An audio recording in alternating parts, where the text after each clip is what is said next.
নরসিংদীর বেলাবো উপজেলার বিন্নাবাড়ি ইউনিয়নের কৃষকরা চাষ করেছেন শীতকালীন লাউ, কুমড়া, বরবটি, শিমসহ বিভিন্ন জাতের সবজি।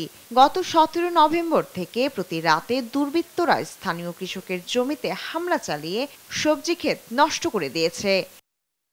কাশিমনগরের বাসিন্দা আলতাফ হোসেন 36 শতাংশ জমিতে লাউ ও চিচিঙ্গা চাষ করেছেন, কিন্তু রাতের আধারে দুর্বৃত্তরা তার ক্ষেতের ফসল নষ্ট করে দিয়েছে। ফসল হারিয়ে দিশেহারা তিনি।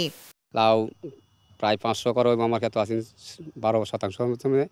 আমি মাত্র 3600 টাকা লাউ বিক্রি করছিলাম। কতবে কিছু লোকে এরা জানি না রাত্রে আধারে কেটে ফেলছে।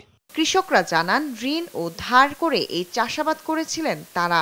বাজারে এসব সবজির দাম ভালো থাকায় লাভের আশা ছিল তাদের, কিন্তু খেতে এই হামলায় সব শেষ হয়ে গেছে।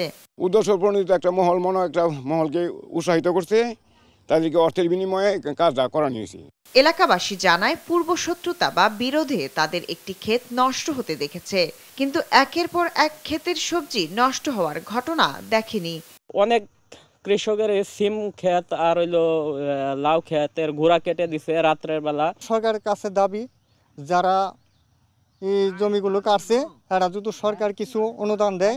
40 জন কৃষকের প্রায় অর্ধ কোটি টাকার ক্ষতি হয়েছে। তাদের এই ক্ষতি কাটিয়ে উঠতে সার্বিক সহায়তা ও পরামর্শ দিচ্ছে বলে জানালেন এই কর্মকর্তা। কিভাবে তারা ক্ষতিটা পুষিয়ে উঠতে পারে সেই বিষয়ে আমরা পরামর্শ দিয়ে যাচ্ছি এবং আমাদের যতটুকু সামর্থ্য আছে বা যতটুকু সহযোগিতা করার সুযোগ আছে আমরা সেই অনুযায়ী কৃষকদের পাশে আছি। কৃষকদের এই ক্ষতির রহস্য উদ্ঘাটনে পুলিশ সহ গোয়েন্দারা কাজ করছেন, আর ক্ষতিগ্রস্তদের তালিকা করে তাদের সহায়তা দেওয়া হবে। সকল কৃষকদের সাথে কথা বলেছি, তারা আমাদেরকে বলেছে যে যারা ক্ষেত কাটতেছে এটা তাদের পারিবারিক কোনো শত্রু না, এমনকি রাজনৈতিক সাথেও কোনো সংশ্লিষ্টতা তাদের মতে নেই। এখন বিষয়টি আমরা আরও গভীরে খতিয়ে দেখছি। সরকারি প্রণোদনা দিয়ে তাদের সহযোগিতা করবে প্রশাসন, এমনটাই প্রত্যাশা কৃষকদের।